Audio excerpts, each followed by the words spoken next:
बिस्मिल्लाहिर्रहमानिर्रहीम। अस्सलामु अलैकुम everyone, welcome back on easy learn. आज की क्लास में आप सबको खुश आमदीद।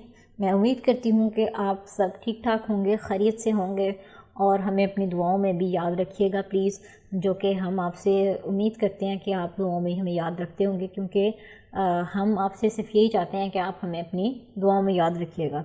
चलें जी, चलते हैं हम अपने आज के लेक्चर की तरफ। और लेक्चर से पहले जैसे कि मैं हमेशा ओवरव्यू देती हूँ अपनी लास्ट क्लास का, तो जो हमारी लास्ट की क्लास थी उसमें हम लोगों ने जो है क्वेश्चन नंबर 1 को कंप्लीट किया था। और मैंने आपको उसमें 2 पार्ट्स जो थे वो एज अ होमवर्क भी दिए थे, जो कि as you know that they were very easy, B part और D part. And I hope कि आप तमाम स्टूडेंट्स से वो क्वेश्चंस जो है वो अटैम्प्ट हो गए होंगे। तो अगर तो आपसे वो क्वेश्चंस अटैम्प्ट हो गए हैं तो आप कमेंट सेक्शन में हमें ज़रूर बताइएगा कि आप हमारे साथ साथ चल रहे हैं और आपने वो तमाम क्वेश्चंस जो आपको एज अ होमवर्क दिए जाते हैं और जो आपको यहाँ पे मैं लाइव समझाती हूँ, कराती हूँ, वो आप खुद से भी प्रैक्टिस कर रहे हैं। तो चलते हैं जी हम आज के मेन टॉपिक की तरफ। और आज की जो हमारी क्लास है इसमें हम लोग क्वेश्चन नंबर 2 को देखेंगे। तो देख लेते हैं क्वेश्चन नंबर 2 में वो कह क्या रहा है। If alpha and beta are the roots of this equation. क्या है कि हमें यहाँ पर अब एक इक्वेशन दे दी गई है। इस इक्वेशन को जैसे मैंने एग्जांपल करवाई थी अपने लास्ट लेक्चर्स में, पिछले कुछ लेक्चर्स में मैंने आपको एक एग्जांपल करवाई थी, बिल्कुल इसी टाइप की थी। और ये भी जो अभी तमाम क्वेश्चन हैं ऑलमोस्ट ये देखें, ये तमाम पार्ट्स जो मेंशन है यहाँ पर A B C D and E all are same. सिर्फ फ़र्क किस चीज़ का है कि इस इक्वेशन का फ़र्क पड़ा है। तो वो कह रहा है कि अल्फ़ा एंड बीटा इस इक्वेशन के रूट्स हैं। तो आपने इस इक्वेशन को यूज़ करते हुए इन रूट्स की जो है वो इक्वेशन डिराइव करनी है। क्या कह रहा है कि ये हमें एक इक्वेशन दे दी है, अल्फ़ा और बीटा कह रहा है इसके रूट्स हैं। तो अब वो कह रहा है कि आप ऐसी इक्वेशन फाइंड आउट करें जिसके roots 2 alpha plus 1 and 2 beta plus 1 हो। ठीक है, तो चलें जी हम चलते हैं अपनी नोटबुक की तरफ और अपने ए पार्ट को, बल्कि ए पार्ट से भी पहले कुछ जनरल हम सम और प्रोडक्ट फाइंड करेंगे जो कि तमाम क्वेश्चंस के लिए यूज़ होगा। पहले वो फाइंड आउट कर लेते हैं और फिर अपने क्वेश्चंस की तरफ मूव करते हैं। ठीक है, सो चलें जी अपनी नोटबुक की तरफ चलते हैं। तो ये है जी हमारी मेन इक्वेशन। तो जब भी हमें मेन इक्वेशन गिवन हो तो हम क्या करेंगे, उस मेन इक्वेशन के सबसे पहले फाइंड कर लेंगे सम और प्रोडक्ट। तो हम सम फाइंड कर लेंगे। सम आ जाएगा alpha plus beta is equals to minus b over a. ये इक्वेशन से फाइंड आउट करने का मेथड है। Minus into minus 3 and divided by 1, तो ये आ जाएगा सम 3 आ जाएगा मेरे पास। और प्रोडक्ट की वैल्यू आ जाएगी alpha into beta is equals to C over A. C over A, C की वैल्यू है 6 और ए की वैल्यू है 1, तो मेरे पास प्रोडक्ट की वैल्यू क्या आ गई 6। जब सम और प्रोडक्ट निकल आया, अब सम और प्रोडक्ट ये तमाम पार्ट्स में यूज़ होंगे क्योंकि जो मेन इक्वेशन उसने हमें दी है ये तमाम पार्ट्स के लिए सेम है। फ़र्क इस चीज़ का आएगा कि हर पार्ट के जो है वो रूट्स डिफरेंट है। तो अब हम क्या कर रहे हैं कि अब हम अपने फर्स्ट पार्ट को सॉल्व कर रहे हैं। ठीक है, तो जो फर्स्ट पार्ट है हमारा उसके रूट्स हैं हमारे पास 2 alpha plus 1 and 2 beta plus 1। ठीक है, तो ये आ गए जी हमारे 2 रूट्स। तो जब रूट्स आ गए हमारे पास तो सबसे पहले हम क्या करते हैं कि रूट्स का सम फाइंड कर लेते हैं और रूट्स का प्रोडक्ट फाइंड कर लेते हैं, क्योंकि इन दोनों रूट्स को यूज़ करते हुए हमें एक स्टैंडर्ड इक्वेशन बनानी है। तो उस स्टैंडर्ड इक्वेशन को बनाने के लिए हमें सम चाहिए और प्रोडक्ट चाहिए। तो चलें जी निकाल लेते हैं सम। सम आ जाएगा हमारे पास alpha plus beta is equals to, ये अल्फ़ा है यहाँ पर और ये बीटा है। ठीक है जी, तो ये मेरे पास आ जाएगा 2 alpha plus 1 plus 2 beta plus 1। तो ये बन गया 2 अल्फ़ा प्लस 2 बीटा प्लस 2। तो मैं इन दोनों में से जो है वो 2 कॉमन ले लेती हूँ। ये आ गया अल्फ़ा प्लस बीटा प्लस 2। तो अल्फ़ा प्लस बीटा की हमारे पास क्या वैल्यू है ये देखें, यहाँ हमने निकाली हुई है, हमारे पास है 3। तो यहाँ पर जो है इसकी वैल्यू डाल देती हूँ प्लस 2, तो ये आ जाएगा 2 3 ज़ार 6 प्लस 2 एंड दैट इज़ 8। तो सम की वैल्यू आ गई मेरे पास 8। इसी तरीके से जो है, अच्छा इसको हम नेम दे देते हैं एस डैश का। ठीक है, ताकि आप डिफ्रेंशिएट कर सकें एस डैश और एस में इसी तरीके से P और P डैश में, ठीक है। तो हम थोड़ा सा डिफरेंट करने के लिए हमने जो है वो इस पर छोटी सी डैश लगा दी है ताकि इनको डिफ्रेंशिएट कर सकें हम। तो ये जी रूट्स जो S डैश है ये रूट्स का सम और प्रोडक्ट है, और जो S है वो इक्वेशन के रूट्स का सम और प्रोडक्ट है, ठीक है। तो अब निकाल लेते हैं इन्हीं रूट्स का product. P dash is equals to alpha into beta and that is equals to 2 alpha plus 1 into 2 beta plus 1। तो ये आ जाएगा मेरे पास, ये कैसे मल्टीप्लाई होंगे, बल्कि ये देखें एक एक को पकड़ें और पूरी ब्रैकेट से जो है वो हम इसे मल्टीप्लाई कर देंगे। तो ये मेरे पास आ जाएगा 2 अल्फ़ा इंटू 2 बीटा, 2 2 ज़ा 4, और साथ में क्या आ जाएगा अल्फ़ा इंटू बीटा। फिर आ जाएगा 1 के साथ इसे मल्टीप्लाई करूँगी, आ जाएगा 2 अल्फ़ा, फिर आ जाएगा 2 beta and the last one is plus 1। तो यहाँ पर 4 into alpha beta is fine, इसे हम नहीं छेड़े। यहाँ से जो है हम 2 कॉमन ले लेंगे ताकि यहाँ पर बन जाए हमारे पास अल्फ़ा प्लस बीटा और ये प्लस 1। तो सम और प्रोडक्ट की वैल्यूज़ देख लेते हैं क्या है हमारे पास। सम की वैल्यू है 3 और प्रोडक्ट की वैल्यू है 6। प्रोडक्ट की वैल्यू है 6 और सम की वैल्यू थी 3, ठीक है। तो 6 4 ज़ा 24 प्लस 6 प्लस 1।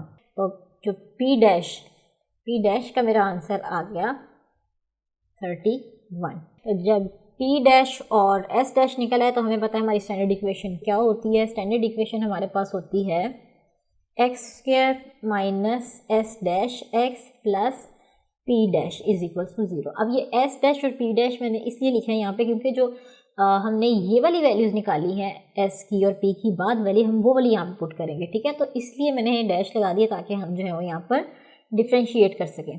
तो मेरे पास आ जाएगा यहाँ पे S डैश की क्या वैल्यू हमने निकाली है ऊपर वो देख लेते हैं, that is 8 minus 8x and P dash की वैल्यू है मेरे पास प्लस 31 इज इक्वल्स टू 0। और ये है जी हमारी रिक्वायर्ड इक्वेशन। तो अब चलते हैं हम अपनी बुक की तरफ और देखते हैं अपने नेक्स्ट पार्ट पे। तो नेक्स्ट पार्ट है हमारा alpha square and beta square. इसी इक्वेशन के सम और प्रोडक्ट को यूज़ करेंगे और इन रूट्स की जो है वो स्टैंडर्ड इक्वेशन को डिराइव करेंगे, ठीक है। तो चलें जी सॉल्व करते हैं इसे भी। तो सबसे पहले क्या करूँगी, मैं यहाँ पे कर लूँगी सम को फाइंड आउट। तो सम निकाल लेते हैं। तो सम आ जाएगा हमारे पास S is equals to alpha square plus beta square, ठीक है। और मैं इसे क्या लिख सकती हूँ, alpha plus beta whole square minus 2 alpha beta. और ये मैंने कैसे निकाला, हमारे पास फॉर्मूला होता है a plus b whole square is equals to a square plus b square plus 2ab, ठीक है। ये मैंने सेंस लगा के यहाँ पे फॉर्मूला भी मेंशन कर दिया। तो हर स्टेप पे जो भी फार्मूला लग रहा होगा, चाहे मैं यहाँ पे मेंशन करूँ या नहीं करूँ, वो अपने पेपर्स में अपने एग्जाम्स में लाजमी मेंशन करना है। चलें जी, यहाँ पर अल्फ़ा प्लस बीटा की क्या वैल्यू है हमारे पास 3, तो ये आ जाएगा 3 का square minus 2 into alpha beta 2 into 6, तो ये आ जाएगा 9 माइनस 6 2 ज़ा 12। तो मेरा जो आंसर आ जाएगा वो है -3। इसी तरीके से मैं निकाल लूँगी अब प्रोडक्ट भी। तो प्रोडक्ट आ जाएगा alpha square into beta square, तो ये बन जाएगा मेरे पास alpha into beta whole square, ठीक है। प्रोडक्ट की क्या वैल्यू है मेरे पास 6, तो यहाँ आ जाएगा 6 का स्क्वायर, आंसर विल बी 36। तो जब S डैश और P डैश आ गए हमारे पास तो हम इनको जो है अपनी स्टैंडर्ड इक्वेशन में पुट कर देंगे। तो हमारी स्टैंडर्ड इक्वेशन होती है x square minus SX plus P is equals to 0। x square, S की क्या वैल्यू है हमारे पास -3, तो माइनस माइनस हो जाएगा प्लस 3x एंड P की वैल्यू हमारे पास प्लस 36 इज इक्वल्स टू 0। तो ये है जी हमारी रिक्वायर्ड इक्वेशन जो कि हमें उससे मांगी थी सेकंड पार्ट के रूट्स के साथ। अब हम चलते हैं अपने सी पार्ट की तरफ और देखते हैं कि इसे हम कैसे सॉल्व करेंगे। तो ये आ गया जी हमारे पास हमारा सी पार्ट। अच्छा, यहाँ पे मैं आपको एक चीज़ रिमाइंड करवा दूँ कि आप देख रहे हैं कि मैं यहाँ पे alpha plus beta is equal to 3 and alpha into beta is equal to 6 use करे जा रही हूँ। और मैं क्यों यूज़ कर रही हूँ, क्योंकि मैंने अपने फर्स्ट क्वेश्चन को, इवन फर्स्ट पार्ट को भी स्टार्ट करने से पहले कुछ जनरल मैंने वैल्यूज़ निकाली थी अल्फ़ा प्लस बीटा और अल्फ़ा इंटू बीटा की। क्योंकि आप देखें यहाँ पर ये इक्वेशन जो गिवन है हमारे पास, ये तमाम पार्ट्स पर अप्लाई हो रही है, ठीक है, हर पार्ट के लिए अप्लाई हो रही है। इसका मतलब ये जो स्टेप्स होंगे सम और प्रोडक्ट के, वो हर एक में करने होंगे। लेकिन फ़िलहाल क्योंकि मैं आपको इकट्ठे करवा रही हूँ तो मैं ये आंसर्स ही लेकर चल रही हूँ आगे। लेकिन ऑब्वियस सी बात है कि अगर आपको पेपर में ये क्वेश्चन आता है तो जस्ट आपको फॉर एग्जांपल अगर ये क्वेश्चन आता है तो ये रूट्स दिए गए होंगे और एक ये इक्वेशन दी गई होगी, ठीक है, तो ये दो चीज़ें होंगी आपके पास। तो आपने इसका वाला जो प्रोसेस है सम और प्रोडक्ट का वो भी करना है, और फिर आप एस डैश और पी डैश वाला भी प्रोसेस करेंगे, ठीक है। आप डायरेक्टली सम और प्रोडक्ट की वैल्यूज़ इसमें नहीं लिख सकते, तो ये पॉइंट जो है वो आपने माइंड में रखना है। और एक और बात, दूसरा पॉइंट जो है वो ये है कि आपने वीडियो को पॉज करना है और इसे खुद सॉल्व करना है मेरे साथ मिलके, ताकि जो है हम देख सकें कि आपके कॉन्सेप्ट्स वगैरह कितने डेवलप हुए हैं। चलें जी, सॉल्व करना स्टार्ट करते हैं। आप भी स्टार्ट करें और मैं भी स्टार्ट करें। तो मेरे पास आ जाएगा s dash is equals to इन दोनों का sum 1 over alpha plus 1 over beta. Since they both are in division form तो हम क्या कर लेंगे, इनका एलसीएम ले लेंगे। तो ये आ जाएगा 1 ओवर अल्फ़ा इंटू बीटा, यहाँ आ जाएगा बीटा प्लस अल्फ़ा। तो मैंने इसे थोड़ा सीधा करके लिख लूँगी अगर, तो ये अल्फ़ा प्लस बीटा और अल्फ़ा बीटा आ गया, ठीक है। तो the next step is you have to put the values of sum and product. The value of alpha plus beta is 3 and the value of product is 6। तो हमारा answer आ जाएगा 1 over 2। इसी तरीके से हम कर लेंगे जी प्रोडक्ट की भी वैल्यू को फाइंड आउट। तो ये आ जाएगा 1 over alpha into 1 over beta. तो अब आप देखें कि ऊपर वाली जो नंबर ये वाले जो हैं ये दोनों टर्म्स आपस में मल्टीप्लाई होंगी और नीचे वाली आपस में मल्टीप्लाई होंगी। तो क्या आ जाएगा मेरा आंसर 1 इंटू 1 1 और alpha into beta is alpha into beta. Alpha into beta की मेरे पास क्या वैल्यू है 6, तो 1 डिवाइडेड बाय 6 मेरे पास वैल्यू आ जाएगी पी डैश की। तो जब एस डैश निकल आया, पी डैश निकल आया, तो आपको ये वैल्यूज पुट करनी है स्टैंडर्ड इक्वेशन में। तो चलें जी, यहाँ पर जो है हम अपनी स्टैंडर्ड इक्वेशन लिख लेते हैं। स्टैंडर्ड इक्वेशन होती है हमारी x square minus S x plus P, ये डैश की बात होगी, ठीक है, इज इक्वल्स टू 0। तो x square minus S dash की क्या वैल्यू थी 1 over 2 x plus P dash की वैल्यू है 1 ओवर 6 इज इक्वल्स टू 0। अब ये हमारा आंसर नहीं है क्योंकि हमें जो है वो अपनी इक्वेशन को स्टैंडर्ड फॉर्म में लेके आना था। इसे जितना सिंप्लीफाई कर सकते हैं, एक ठीक करके लिख सकते हैं, उतना लिखेंगे। तो अब क्या करेंगे कि हम ले लेंगे एलसीएम, क्योंकि ये भी डिवीजन की फॉर्म में आ रहा है, ये भी डिवीजन की फॉर्म में आ रहा है, ठीक है। और एलसीएम जो है वो क्या आ जाएगा हमारे पास 6 आ गया जी हमारा एलसीएम। तो यहाँ पर बन गया मेरे पास 6x स्क्वायर माइनस 2 3 और 6, तो ये आ जाएगा 3x एंड 6 के ऊपर 1 ऐसे आ जाएगा। अब 6 को जो है मैं दूसरी साइड में मल्टीप्लाई कर दूंगी। 6 इंटू 0 क्या आ जाएगा 0। तो जो मेरी इक्वेशन है वो बन जाएगी 6x square minus 3x plus 1 is equals to 0। ये है जी हमारी रिक्वायर्ड स्टैंडर्ड इक्वेशन। तो ये सॉल्व हो गया जी हमारा सी पार्ट भी। तो अब चलते हैं हम अपने डी पार्ट की तरफ। डी पार्ट है हमारा अल्फ़ा ओवर बीटा और बीटा ओवर अल्फ़ा, इसे भी देख लेते हैं। यह है जी मेरा क्वेश्चन। सबसे पहले इसमें मैं एस डैश फाइंड आउट कर लेती हूँ। S dash is equals to alpha over beta plus beta over alpha. तो इनका ले लेंगे हम एलसीएम। मेरे पास आ गया अल्फ़ा इंटू बीटा, तो यहाँ पर आ गया alpha square plus beta square. यहाँ पर जो है अभी फ़िलहाल मैं सिंपल एलसीएम ले रही हूँ। तो alpha square plus beta square को आपको पता है कि हम लिख सकते हैं alpha plus beta whole square minus 2 alpha beta and divided by alpha into beta. अब आप देखेंगे हमारे पास जो है सम और प्रोडक्ट की फॉर्म में आ गया। तो हम क्या करेंगे, यहाँ पर वैल्यूज पुट कर देंगे, ठीक है।